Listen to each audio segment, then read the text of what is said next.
Welcome to the Real News Network. I'm Paul Jay, and welcome to Reality Asserts Itself. November 22nd is the 50th anniversary of the assassination of President John F. Kennedy. We're going to take a look at the significance of his presidency, his accomplishments, and or lack thereof. Of course, everything to do with that presidency is a matter of debate. Whether or not President Kennedy actually wanted to pull out of Vietnam or not. And of course, the assassination itself has been the subject of hundreds of books with competing theories. But we're going to try to take a big picture look at just what Kennedy represented in terms of the flow of American post-World War II history. Now joining us to kick off our discussion about Kennedy is Peter Kuznick.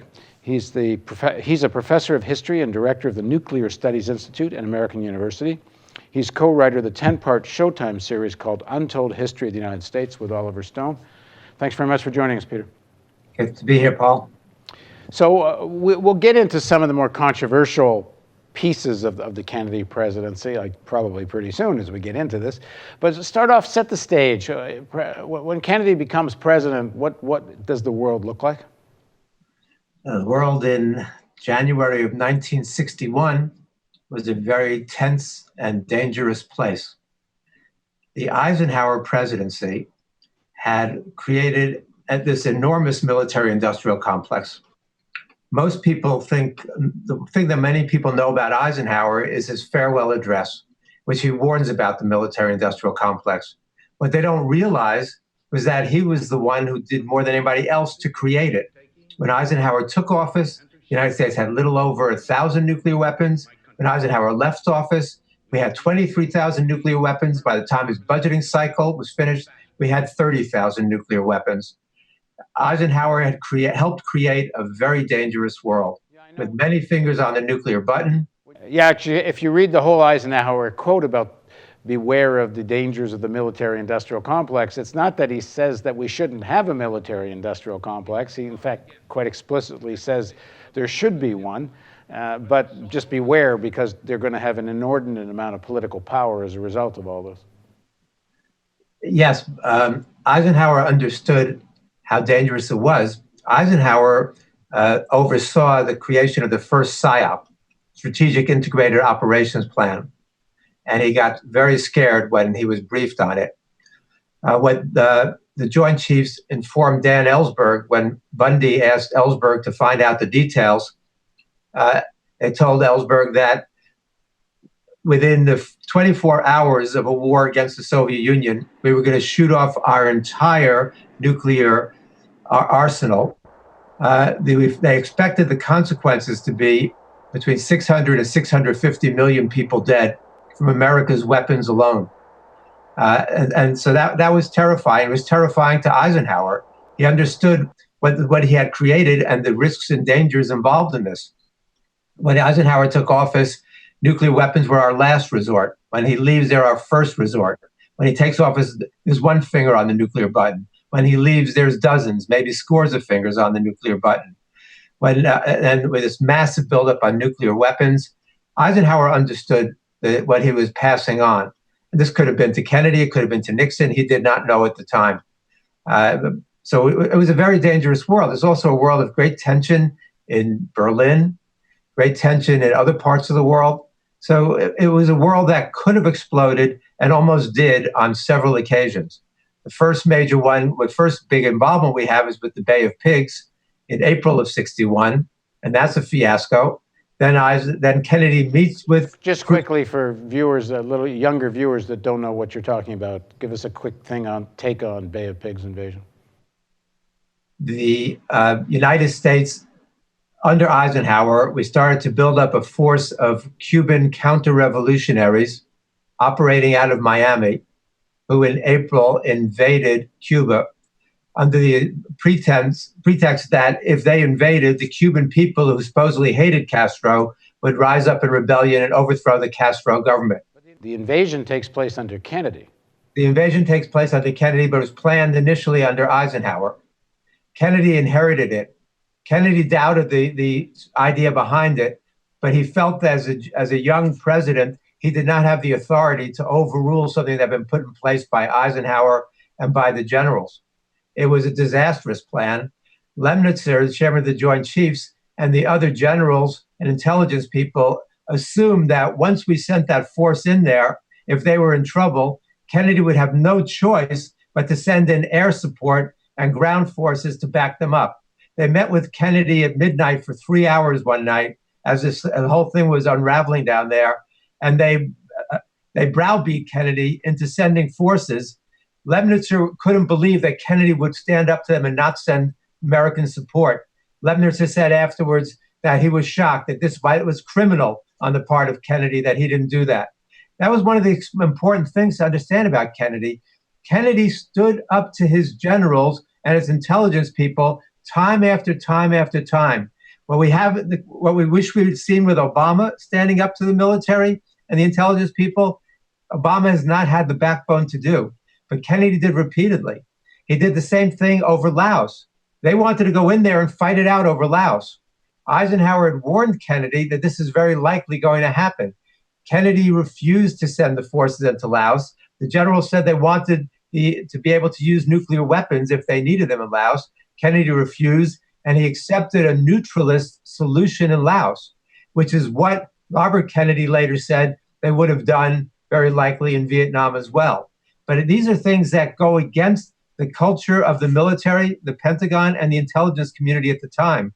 And Kennedy built up a lot of enmity as a result. After the Bay of Pigs, when the force was almost entirely killed or captured by the Cubans, and Kennedy admits that this is terrible in terms of what has happened. And diplomatically around the world, the United States stature has fallen dramatically almost overnight. Khrushchev said he had a lot of hope for Kennedy when Kennedy first took over. But by the time they meet in Vienna, Khrushchev is browbeating Kennedy. And he thinks that Kennedy obviously somebody who was in way over his head, was Khrushchev's initial sense. But in the aftermath of the Bay of Pigs, Kennedy learned some important lessons. And he starts talking about those Joint Chiefs sons of bitches and those CIA bastards. And he says, I'm going to scatter the CIA. I'm going to shatter the CIA into 1,000 pieces and scatter it in the wind. He puts the CIA operatives in each country under the head of the ambassador's control. And he fires the big three in the CIA, including Allen Dulles. He also shakes up the Joint Chiefs of Staff. So Kennedy immediately is giving the signal that he's in charge, he's the commander-in-chief, and he's going to set the policy. And he starts... But it's important, if I understand it correctly, and I know you think after the Cuban Missile Crisis, he began to change his mind on things, and we'll talk about that. But he, as a president for the first while, he is a very militant Cold Warrior. I think I saw a quote of Dean Rusk, which says that he was practically fixated with trying to overthrow Castro in Cuba. Certainly some of the assassination attempts on Castro that took place initially, if I understand it correctly, Kennedy certainly knew and supported. He didn't like them working with the mob and the mafia on this, which is... let me just say to our audience, this story goes so many layers and ripples. We're going to have to just deal with some things that kind of big picture here. The literature on this is hundreds and probably thousands of books deep. At any rate, I mean, Kennedy wanted to overthrow Castro.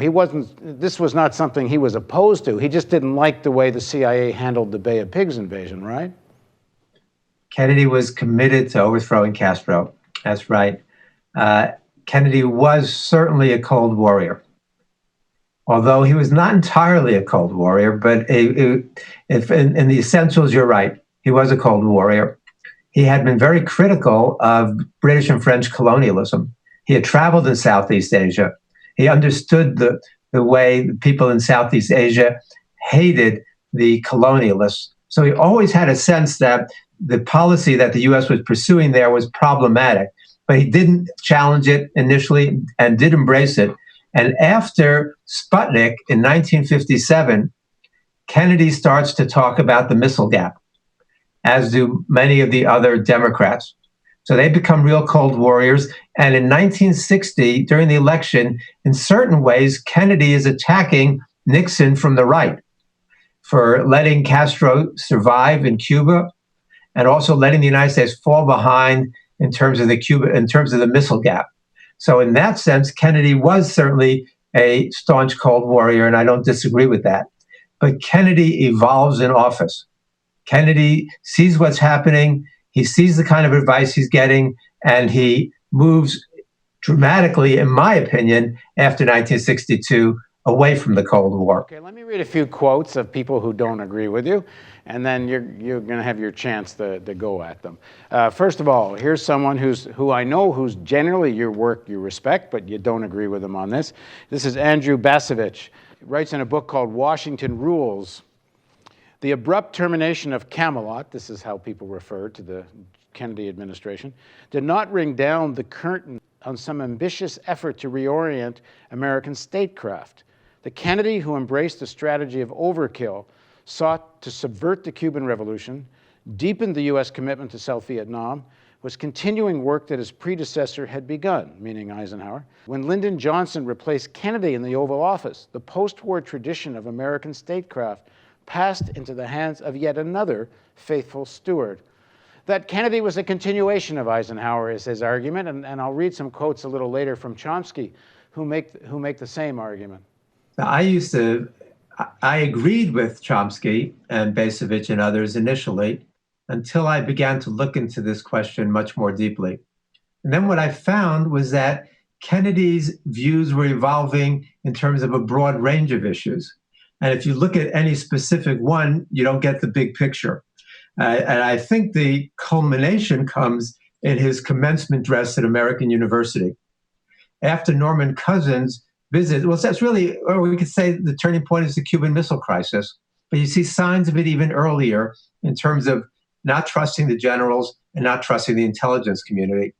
But after the Cuban Missile Crisis, Kennedy learns a profound lesson. Khrushchev learns the same lesson. Despite all of their efforts to avoid a nuclear war and a confrontation between the two sides, they realize that crises like this cannot be managed, that crises cannot be controlled. And after that, Khrushchev sends an extraordinary letter to Kennedy in which he says, from this evil, maybe some good can come. Both of our nations have felt our citizens have felt the flames of thermonuclear war. They understand what this means. We should now work together to remove every possible conflict that can lead to another crisis between our two nations. Khrushchev said we should even eliminate the military blocs, get rid of NATO and the Warsaw Pact. We should work together to end nuclear testing completely and roll back all of these conflicts between us and work together for a peaceful world. Kennedy hesitated at first. He balked. But he realized, he said, and Norman Cousins goes over there and comes back and tells Kennedy that Khrushchev is sincere about this. Averell Harriman, who was an old hawk from the way back, tells Kennedy that Khrushchev is sincere. He really wants to do what he's talking about. And Kennedy begins to reach out to Khrushchev as well.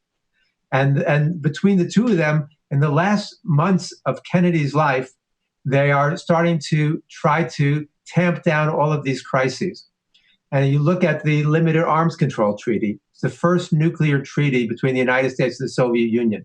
The military was staunchly opposed to that. They were furious with Kennedy about this. Congressional Mail was running 15-1 against this treaty. But Kennedy stood for it. He stood up for it, and he was able to get it passed. According to Ted Sorensen, nothing that Kennedy achieved in his presidency gave him as much gratification as the nuclear test ban treaty. Kennedy said that what he wants to do is sign another treaty, and then he's going to go to the Soviet Union. He'll be the first sitting American president to visit the Soviet Union, and he says, I'm going to be treated like a hero there. And that was his vision. Kennedy saw himself as a man of peace toward the end of his presidency. And I think he had that possibility to achieve that. Right. Well, part of it, I think the counter argument goes that, yes, Kennedy saw the necessity of avoiding thermonuclear war and this kind of direct confrontation with the Soviet Union, but he also saw the national liberation movements of the world that were also heading towards socialism if they were victorious, and of course Vietnam being the most important example of that, as something that had to be fought. And here's another quote from Basevich's book. Kennedy saw South Vietnam as the crucial test case of flexible response, an opportunity to demonstrate that counterinsurgency and nation-building techniques could defeat communist-inspired, quote, wars of national liberation. Then when it came to projecting power, the United States had at hand tools other than those offered by the CIA and SAC. With this in mind, the president increased U.S. military presence in South Vietnam from 900 to nearly 17,000 quote-unquote advisors, eased restrictions on U.S. military personnel, authoring those advisors to engage in combat operations, including dumping large quantities of defoliants such as Agent Orange on the Vietnamese countryside, more than doubled the level of material support provided to the Army of the Republic of Vietnam, did nothing in his public representations to refute claims by others in his administration, Taylor and McNamara in the forefront, that South Vietnam represented a vital interest, U.S. national security interest. And a little later, I'll quote Chomsky on this, but basically that Kennedy did see Vietnam as something that had to be won, even if I think no one can disagree with what you're saying, that he did see the necessity of working out agreements and protocol to stop a direct nuclear confrontation with the Soviet Union. But the two are not mutually exclusive. No, but they're part of a piece. Because what I'm saying is that Kennedy's worldview was evolving overall. And Kennedy was seeing that conflict with the Soviet Union was not necessary. For example, you think about his signature initiative, which was the space race. And he said the Soviets had embarrassed the United States with all their achievements and their victories in the space race. And this, more than almost anything else, is what he's identified with, landing a man on the moon and defeating the Soviets. But the last year of his life, he was saying this is a waste for humanity to have this be a competition going into space. He said, we and the Soviets should work together to put a man on the moon together. This is in the interest of all human beings. This should not be a competition between us. And that was the attitude that was evolving on most things. If we look, for example, sure, Basevich is right that Kennedy begins embracing counterinsurgency. Kennedy had this fantasy about the Green Berets in the early part of his presidency. Kennedy did see Vietnam as a place we had to win in the early part of his presidency. Kennedy did build up forces in Vietnam. That's all correct. But what he's missing there is that early on, Kennedy began to get evidence, intelligence showing that Vietnam was not likely to be won under any circumstances. John Kenneth Galbraith is one of the first to come back with a report urging Kennedy to rethink the policy in Vietnam. Kennedy sends Harriman and Michael Forrestal, tells them to seize upon any moment to reduce our commitment in Vietnam. That's in 1962. Mike Mansfield, Kennedy says Mansfield to Vietnam. Mansfield comes back with a very pessimistic report. And Kennedy says to Kenny O'Donnell, he says, when Mansfield said this to me, I got angry. And then I got angry at myself because I was agreeing with him.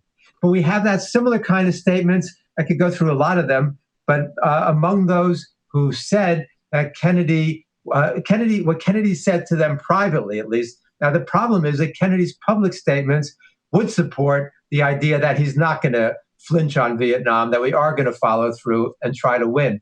But privately, he told people over and over again that I can't pull out now, but if I'm reelected, I can pull out afterwards. Well, in part two of this interview, we're going to look at some of the critique of Peter's theory. People like Noam Chomsky say there's actually no evidence in the internal or public record that Jack Kennedy actually did plan to pull out of Vietnam. So please join us for part two of our interview with Peter Kuznick on Reality Asserts Itself on the Real News Network.